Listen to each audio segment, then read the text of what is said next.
He shoved the black man into the defendant's chair and smirked. No lawyer. Then no voice, the judge sneered to the room, but the man didn't flinch, didn't blink. He just sat there, calm, like he'd seen this collapse coming for years. What they didn't know? He's the director of the FBI, and this courtroom was already surrounded.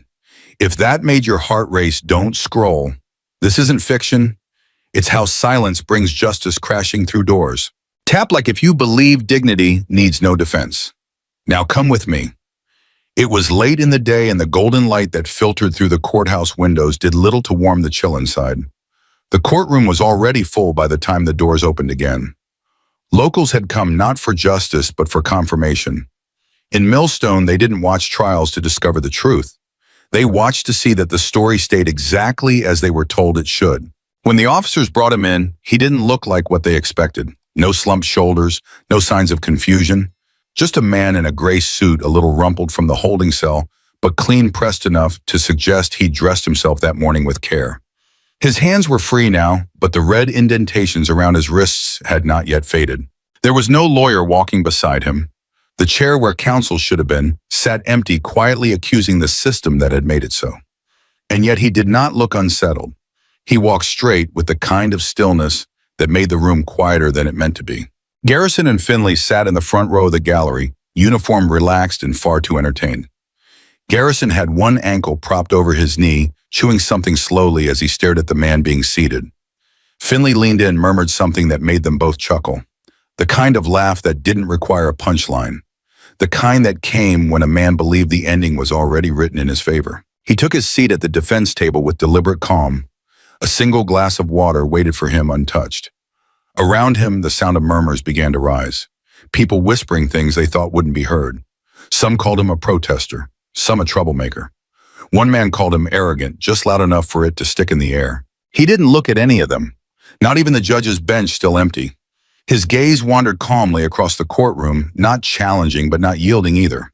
It was the kind of look that made people uncomfortable without knowing why. The court clerk stood and read the charges. Obstruction, refusal to comply, disorderly conduct during a traffic stop. There were no weapons, no drugs, no threats. Just a man who had apparently stood still too long when they told him to move and asked too many questions when they told him to be quiet. From the gallery, Garrison shifted forward and leaned on the back of the bench in front of him. He said it like a joke, but loud enough for everyone to hear. He thinks that suit's gonna save him. The man in the gray suit turned his head slightly. He didn't look at Garrison. He looked through him. Then, without raising his voice, he spoke. I didn't fight, he said. I just didn't kneel. The words landed like a dropped stone in still water. No shouting, no fist raised, just 7 words. But they turned the air. Somewhere near the back, a woman coughed. Others shifted in their seats, uncertain whether what they just heard was defiance or dignity. It had been so long since they'd seen the difference, most no longer remembered how to tell. An older woman near the center of the gallery, her hair neatly pulled back and her scarf folded with care, leaned slightly forward. Her name was Odessa, and she'd lived in Millstone long enough to remember the names no one said out loud anymore. She narrowed her eyes not with judgment, but with curiosity. It was rare in this town to see a man walk in alone and not be swallowed whole. Just ahead of her, a young boy sat beside his grandmother. He had been fidgeting with a piece of paper in his lap, folding and unfolding the edge without purpose. He looked up, puzzled. Why isn't he scared? He asked softly. His grandmother kept her eyes on the man in the gray suit. She didn't answer right away. She studied him with the quiet attention of someone watching not just a person, but a moment. Then she leaned in and replied with a voice so soft the boy almost missed it. Because he's not supposed to be here. The boy blinked. He didn't understand what she meant. Not yet, but the silence that followed made him put the paper down. Back at the defense table, Malcolm Drexler, though no one had spoken his name aloud, sat with his hands folded neatly. He didn't look at the judge's chair still unoccupied. He didn't look at the jury box already half decided. He just looked ahead. And though no verdict had been read and no ruling given, it already felt like something had shifted. He hadn't come to shout. But the room had heard him anyway. The judge had arrived, and her presence settled the room in like the closing of a heavy book. Judge Claremont, stern-faced and exact, called the proceedings to order without ceremony. She glanced briefly at the file before her, then lifted her gaze to the prosecutor, giving a slight nod. Lorna Creed stood her heels clicking with confidence as she approached the screen. Her tone was clipped precise. "This is the body cam footage from the incident," she said, holding up a remote. "Captured at 5:04 p.m. Jefferson Avenue." The courtroom lights dimmed slightly as the screen blinked to life. A faint mechanical hum filled the room, the kind that always came with old projectors and systems not quite designed for justice. The footage rolled. The view was from a chest-level angle, slightly tilted. An officer walked up to a car parked at the curb. The man standing outside it, Malcolm, had his hands visible at his sides. His voice could be heard, calm and low. "What's the reason for the stop?" Another voice answered, louder, more clipped. "Step back from the vehicle." Malcolm remained still. No movement. No threat. The next command came quicker, more forceful. Then there was a sudden grab, the body cam jerking violently as the footage cut out. It lasted maybe 20 seconds. A low wave of shifting chairs and murmurs followed. Someone in the gallery nodded to himself. Someone else whispered, "That's all they need." Lorna stepped away from the screen, folding her hands as the room brightened again. "You've seen it for yourselves," she said. The defendant refused a lawful order, and his behavior escalated the situation. Malcolm stood quietly, then spoke. His voice wasn't raised, but it carried. "The moment you clipped this video," he said, "you clipped the truth with it." The judge's eyes narrowed slightly. No response. Lorna gave a half smile, brushing at the cuff of her sleeve. "Obstruction isn't about volume," she said. "It's about behavior." Malcolm looked toward the gallery, not at the officers, not at the judge. "You showed 20 seconds, he said calmly, "but that stop lasted nearly 5 minutes. Where's the rest? Where's the part where I asked why I was pulled over? Where's the part where I said nothing and was still called a threat?" Garrison, seated just behind the prosecutor's table, leaned into Finley and muttered under his breath. "He's just dressing up what happened," he said. Fancy words to cover simple truth. But a different voice cut through the low whisper. "Odessa." She didn't raise her hand. She didn't wait to be recognized. She just spoke, and somehow the sound carried further than it should have. "That's not twisting," she said. "That's unlearning what they've always told us." A few heads turned toward her. The judge paused but said nothing. Malcolm didn't respond to the interruption. He stood steady, facing forward. "You don't have to raise your voice to speak the truth," he said. "Sometimes it's the quietest person in the room who remembers how the story really went." He returned to his seat. The room had changed. It wasn't loud, no one applauded, but something subtle had shifted. A man near the back leaned toward the woman beside him and whispered, "They didn't show what mattered." She nodded, her eyes still fixed on the man in gray. The screen was off now, but the scene continued to play in people's minds. And in that silence, for the first time since the trial began, people weren't just watching, they were listening. For a moment after he sat down, the room held still with him. No one moved, no one spoke. Even the low shuffling and whispers that had filled the space before had faded into something close to reverence. Or maybe it was uncertainty. Whatever it was, it didn't belong to the court anymore. It belonged to him. Malcolm Drexler sat quietly at the defense table, hands folded, shoulders relaxed. There was no tension in his posture. No anger pressed into the lines of his face, just stillness. And that stillness made people uncomfortable. Not because it was threatening, but because it was steady, because it did not apologize, because it made them ask, what kind of man sits so still when everything around him is meant to break him? Judge Claremont cleared her throat a little sharper than necessary. "Mr. Drexler," she said, her voice clipped, "you will keep your responses within the scope of the charges. This is not a platform for speeches." He turned his head slightly, but did not look directly at her. "Everything I've said," he replied, "is within the scope of what brought me here. Whether or not you choose to listen to it is another matter." There was no defiance in his tone, only clarity. That somehow made it harder to dismiss. The judge stared at him for a long second, then looked away without responding. She shifted some papers that didn't need shifting and adjusted her glasses even though they sat perfectly in place. The silence that followed felt heavier now. Not dead, just waiting. Across the room, Garrison fidgeted in his seat. His knee bounced once, then twice, and then he stood abruptly. His voice cracked through the stillness like a slammed door. "He's manipulating the room," he snapped. "That's what this is. All this calm, all this silence. He's playing innocent, twisting the whole mood, and you're letting him do it." He didn't look at the judge when he said it. He looked at Malcolm, as if trying to provoke something. Malcolm turned to him slowly. His eyes were calm, his words softer than the outburst deserved. "No," he said, I'm letting you expose it. Garrison opened his mouth as if to reply, but then closed it again. His jaw clenched. He sat down, but not easily.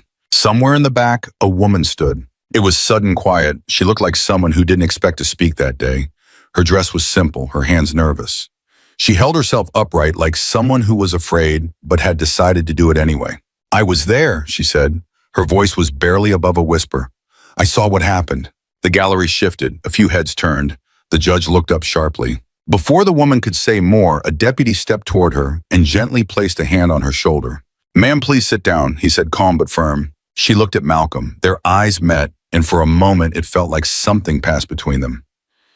He didn't nod, he didn't encourage, but he didn't need to. She sat, not because she was intimidated, not because she gave up, but because she understood something deeper. That sometimes silence was not retreat. Sometimes silence was the only way to protect the truth until it was ready to be heard. The judge tried to regain order. She straightened the folder on her desk again and addressed the courtroom. This is not the time for witnesses not called by counsel. The court will maintain order moving forward. But the court in that moment belonged to no one on the bench. It belonged to the man who hadn't raised his voice once, and yet had made the room feel like it had heard more than it had in years. The prosecutor shuffled her notes. Garrison stared ahead, jaw tight. And in the middle of the silence, someone in the gallery whispered quietly to no one in particular. He hasn't even raised his voice. And he hadn't. But somehow everything was already beginning to sound different. It began with something small, a pause, a hesitation. The kind that most people wouldn't have noticed unless they had been in courtrooms long enough to know what silence is supposed to sound like. The clerk leaned toward her screen again. She squinted. Her fingers hovered just above the keyboard, then dropped again, typing slowly. She waited. Nothing changed. Then she looked up. Your Honor, she said carefully, her voice quiet but firm. I'm not finding a match. Judge Claremont blinked. Once. Then sat forward. What kind of match? She asked. The clerk glanced back at her screen. His full legal name returns no state-level record, no license, no residential data, no previous court files. A low murmur rippled through the benches. A few people turned to one another with puzzled faces. Others leaned forward slightly, their eyes narrowing. Try the federal level, Claremont said briskly. The clerk was already doing so. She waited, tapping the enter key again. Then she shook her head almost reluctantly. Nothing, not even sealed files. It's like... She trailed off. The judge interrupted her. It's a system error, probably a sync failure. We've had glitches before. But the clerk didn't look convinced, and neither did anyone else who had been paying attention. From the back row, a man lifted his head. He hadn't moved much until now. He had been sitting quietly through the earlier testimony, his notepad balanced across one knee, pen steady in his hand. He wore a simple charcoal suit and a quiet presence. The kind of man who could disappear in a room simply by choosing to observe. His name was Isaac Holloway. He didn't speak. He just continued to write. But something about the way he paused between words now, the way his eyes rested a moment longer on the clerk's screen, caught the attention of one of the reporters seated nearby. Across the aisle, the camera operator for the local station turned to the woman beside him and gave a slight nod. Without a word, she adjusted the angle of her phone, focusing now not on the judge, not on the clerk, but on Malcolm Drexler. There was something in the way he sat. He hadn't reacted, not when they said his name didn't show up, not when the room shifted with confusion. He sat the same way he had from the beginning, hands folded, eyes steady, posture relaxed. The live stream comment feed began to scroll faster. Wait, no records. Who is this guy? That man's not normal. I swear I've seen him before. DC, some military thing. Back in the courtroom, the prosecutor adjusted her glasses and turned toward the defense table. Mr. Drexler, she said, could you confirm your full legal name for the record? Malcolm nodded once, then spoke. Malcolm Isaiah Drexler. Middle name, too, the clerk confirmed, typing again. Still nothing. Claremont looked impatient now. She tapped her gavel lightly, but did not strike. This is not a mystery drama, she said. We've had database delays before. The court will proceed as scheduled. But even her voice had changed. Slightly thinner now, less certain. Odessa, seated in the third row, leaned toward the woman beside her and whispered quietly, something's not right. The woman nodded without looking away. And still Malcolm said nothing more. He didn't explain the missing records. He didn't offer a story. He let the silence do what it was meant to do. It made people wonder, And in a courtroom that had started the day so sure of who he was, that wonder began to feel like the first crack in something that had long seemed unshakable. It happened the way these things often do now, not through shouting, not through evidence passed over the bench, but through a screen. Somewhere outside that courtroom, a viewer watching the live stream on a cracked phone in a quiet apartment saw a face they remembered. Not from a mugshot or a local report, from somewhere higher, somewhere harder to forget. The photo came in quietly at first, a blurry screenshot from a national security conference the year before. A man in a gray suit standing behind the podium. He was not speaking, he was not on the schedule, but he was there, standing beside the president, not smiling, not waving, just watching. Within minutes, the image had been cropped, enlarged, reposted, and circulated in comment threads faster than the courtroom could breathe. Some said it was fake. Others were certain it was real. But by the time it reached the camera crew inside the courtroom, the whisper was already moving faster than the live stream could keep up. In the gallery, one of the reporters leaned toward his cameraman and murmured, barely moving his lips, "Zoom in, get his face." The cameraman didn't argue. He adjusted his angle, steadied his frame, and pressed record again. Finley, seated just behind the prosecutor's table, leaned toward Garrison. He had gone pale. "You see that?" he asked under his breath. "That photo, that looks like him." Garrison didn't answer immediately. His hands were clenched against his thighs, jaw tight, eyes locked on Malcolm. His voice, when it came, was lower than usual. "I don't know," he said. "Could be a look-alike." But he didn't sound convinced. The judge had noticed the shift in the room. She tapped her gavel once more out of habit than authority. "What is this?" she snapped. "Why are people whispering?" The prosecutor rose halfway to her feet, unsure whether to speak or not. She looked back at the screen on the reporter's tablet, but it was too late. The image had already done its work. Someone in the gallery stood up, phone in hand. "Your Honor, I think people outside this room know who he is." The judge's eyes flared. Her voice rose for the first time. "This trial is not a game of identity," she barked. "This court will not be derailed by rumors, images, or internet distractions. Sit down or be removed." The man sat, slowly, but his phone remained in his lap screen, still glowing. All eyes turned to Malcolm. He had not moved. Not once since the first mention of the photo. He hadn't blinked more than anyone else. His shoulders stayed relaxed. His hands still rested calmly in front of him. If the image was real, he didn't show it. If it was false, he didn't bother to deny it. Judge Claremont leaned forward.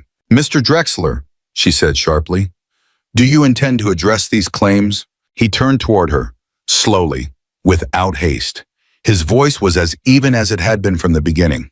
"What scares you more?" he asked. He paused, letting the room hold its breath again. "That I might be no one," he said, "or someone." He didn't say another word. He didn't have to. And for the first time, even those who had wanted to dismiss him began to wonder if they'd made a mistake in assuming silence meant insignificance. The image of him standing beside the president had faded from the screen, but not from the room. It lingered like dust in the air, silent and unshakable. People shifted in their seats without knowing why. Their posture straightened. Their breath slowed. Something had changed, though no one could yet put words to it. Malcolm stood. There was no drama in it, no tension, just the quiet assertion of someone who knew what he carried. He let the moment settle before speaking. "Your Honor," he said, with the same calm he had used since the start, "as I have not been appointed counsel, I'd like permission to represent myself for the remainder of this hearing." Claremont hesitated. Her eyes were sharp, but something behind them flickered now. "You may proceed," she said. Briefly. He didn't step forward. He didn't perform. He simply opened the folder that had been beside him all morning and placed it gently on the table. "I would like to read a few names into the record." There was a pause as he lifted the first sheet. Terrence Holloway, 17, stopped while biking home from school. Complaint filed after injuries sustained during detainment. Case dismissed. He turned the page slowly. Camille Rhodes, 32, pushed to the ground during a wellness check. Report concluded she was uncooperative. Another turn. Marcus Jennings, 61, Vietnam veteran, cited for obstruction after refusing to leave his porch. Filed for damages. Case denied without hearing. His voice never rose. He did not editorialize. He let the facts speak with their own weight. All of them, he said, lifting his gaze, were black. All of them trusted this system enough to report what happened. And every one of them was told their truth wasn't enough. There was a quiet shift in the room. It was not dramatic, but it was real. People who had come out of habit now leaned forward out of instinct. I didn't come here to prove I was innocent, Malcolm said. I came to see if your court was. The words hung in the air. No one moved. No one reached for a pen. Even Claremont, who had spent her career controlling rooms like this, paused before responding. In the back row, Isaac Holloway glanced at his watch. The hands moved slowly, but his eyes did not. He folded the small notebook he had been writing in and slipped it back into the inside pocket of his coat. His breath was measured, but his brow had begun to tighten. He had seen institutions crack before. He knew the weight of a moment like this. He had felt it in military briefings and classified interrogations. He felt it now. He had seen rooms fall apart faster than this, but never so quietly. Claremont finally found her voice again, sharp but unsteady. This is a court of law, not a theater. Enough with the commentary, no more monologues. Malcolm nodded. That's fine, he said. He reached back into the folder and placed a sealed envelope on the table in front of him. Because I brought evidence. Then he looked at her, not with aggression, not with pride, but with clarity. And a witness. The silence that followed was louder than any outburst might have been. He didn't gesture.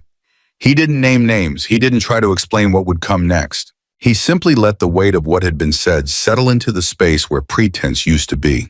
And for the first time since the hearing began, it was no longer clear who was being measured. Not him, not anymore. It was the court. It was everyone who had looked at him and seen only a name on a docket. It was the building in itself.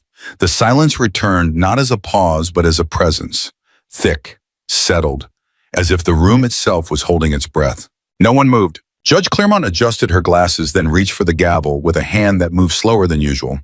Her voice, when it came, was quieter than it had been all morning. In the absence of verifiable identity and with no admissible counsel or confirmed witness, this court is prepared to render judgment.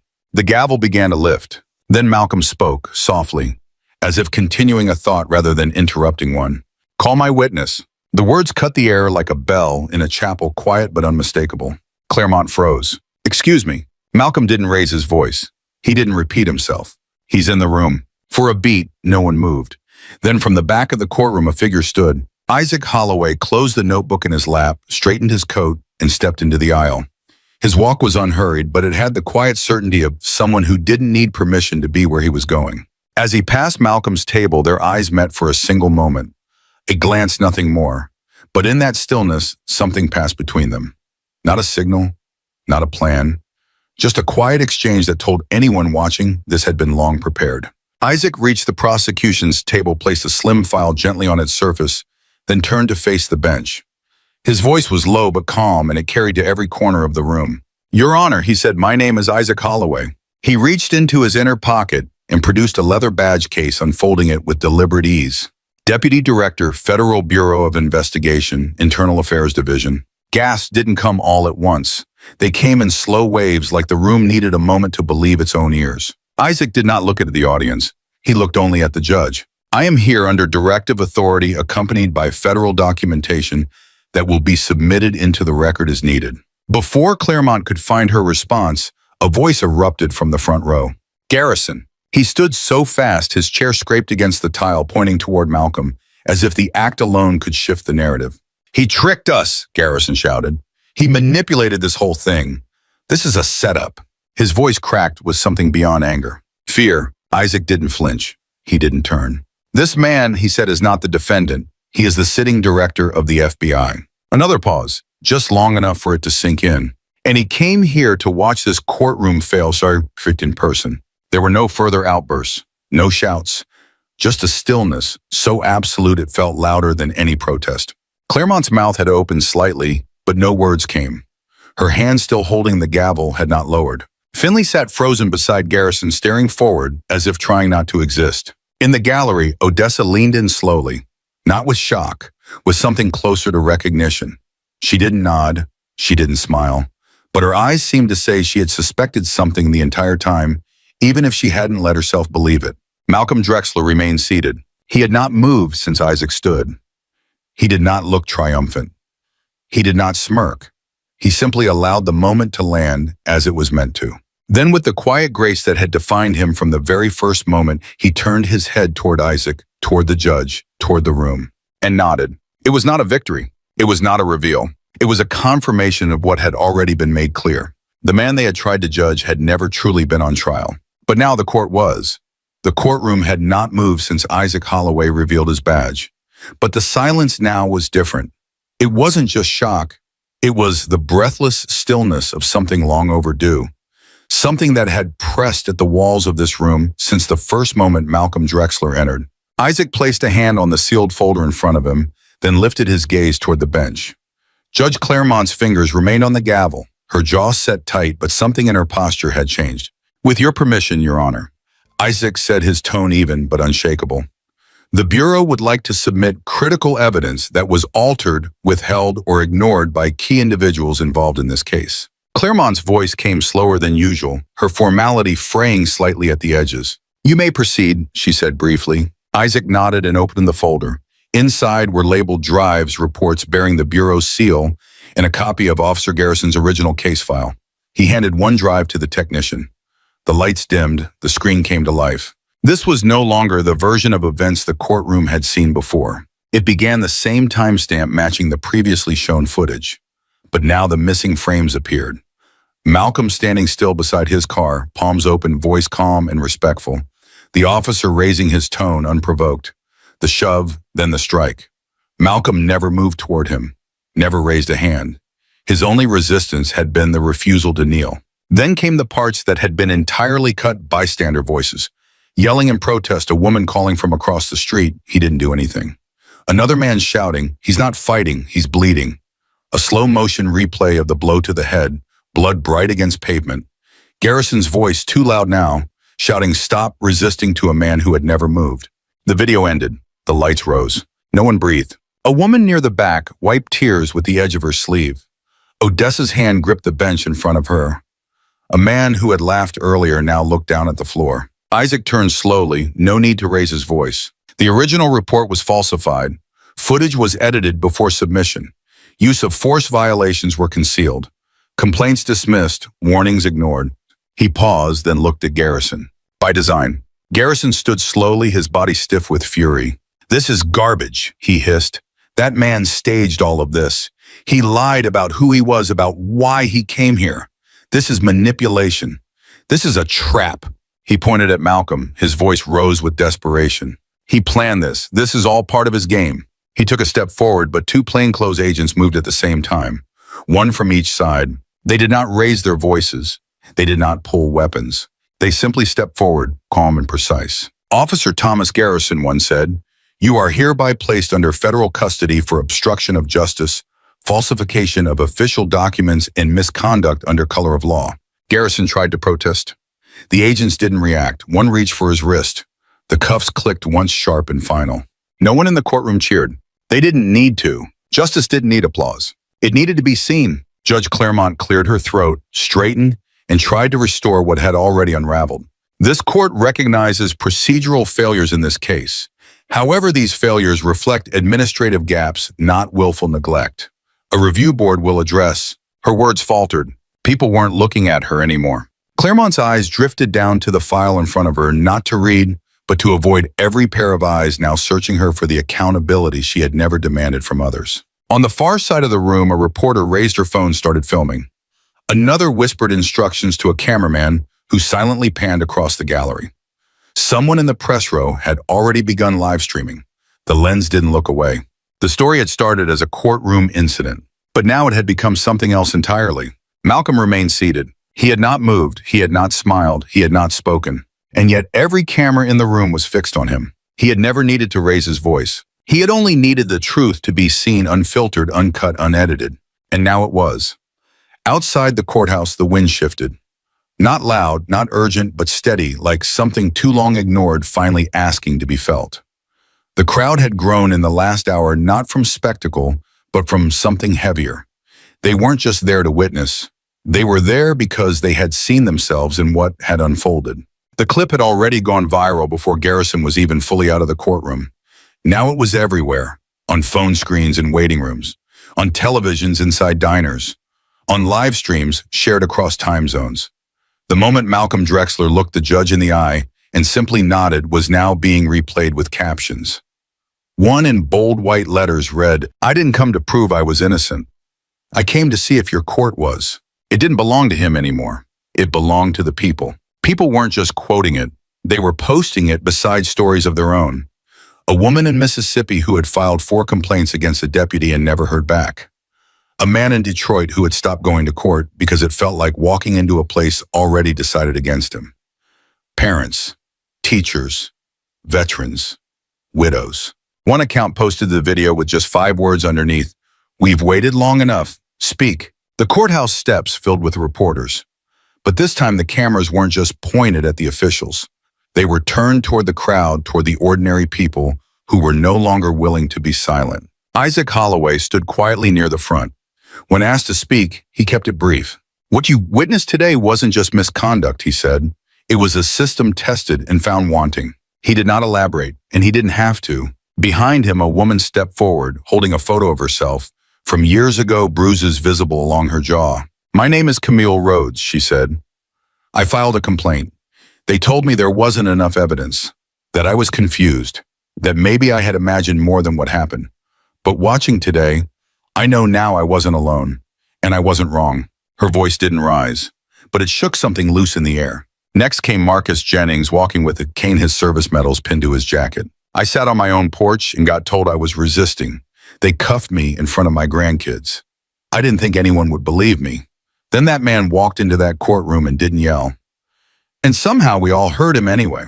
Not far from the press line, Odessa leaned into a small microphone held out by a local news anchor. What did it mean to see all this unfold? She tilted her head slightly and said without hesitation, "Sometimes silence does more than shouting ever could." A beat passed. No one needed to add to that. Near the edge of the lawn, a young boy who had sat in the gallery earlier that day stood beside his grandmother.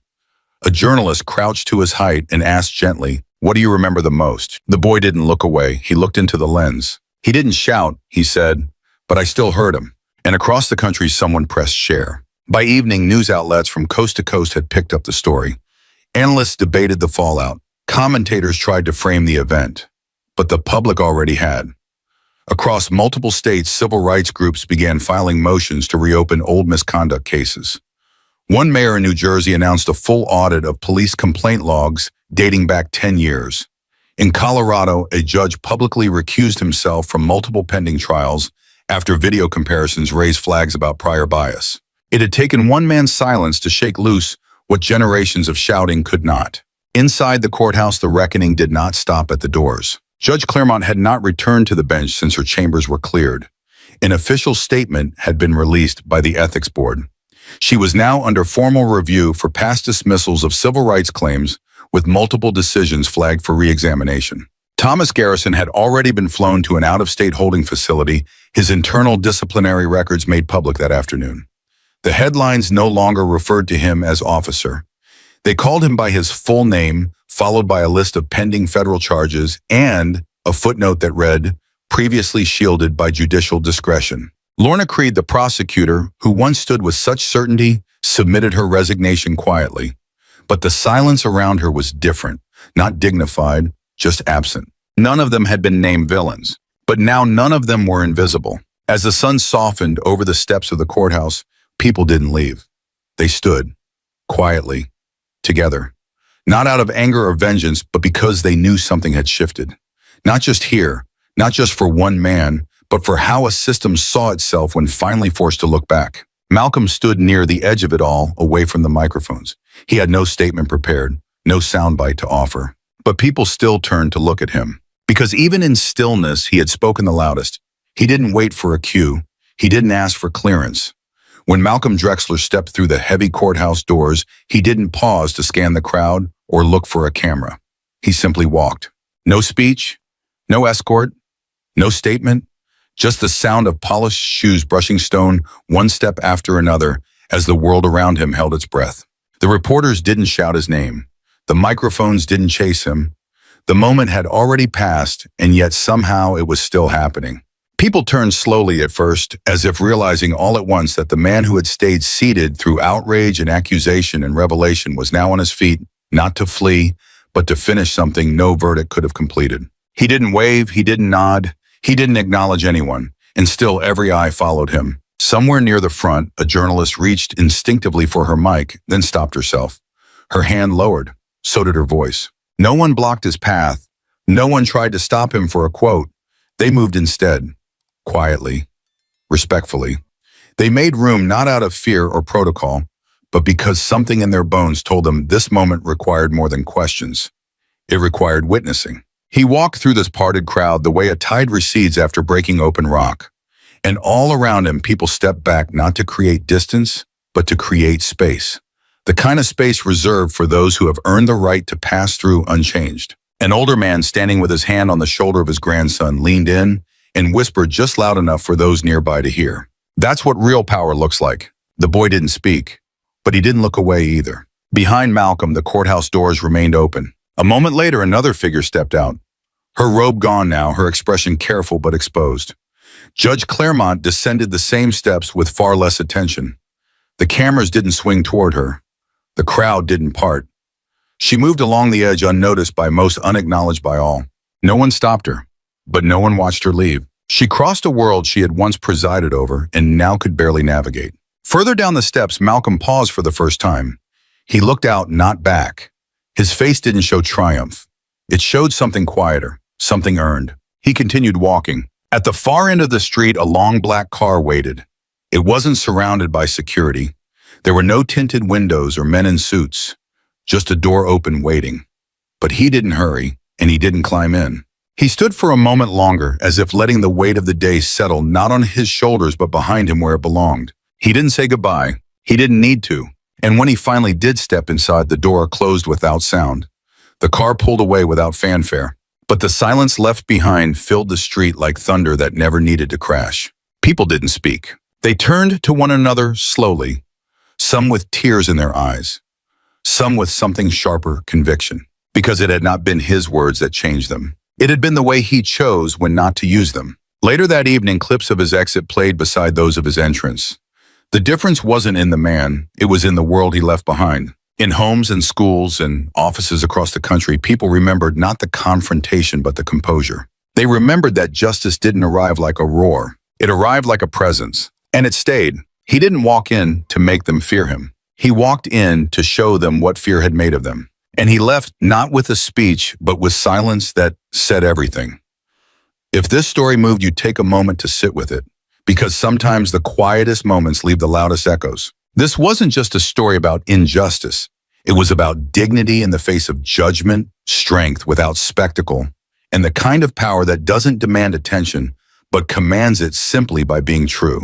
If you believe stories like this matter, stories that remind us who we are and what we stand for, please give this video a like, share it with someone who needs to hear it, and don't forget to subscribe to Mr. Max, Our Story.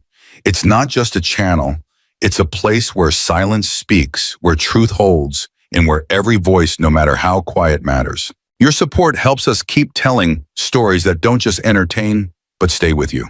Because at Mr. Max, we don't just tell stories, we remember them.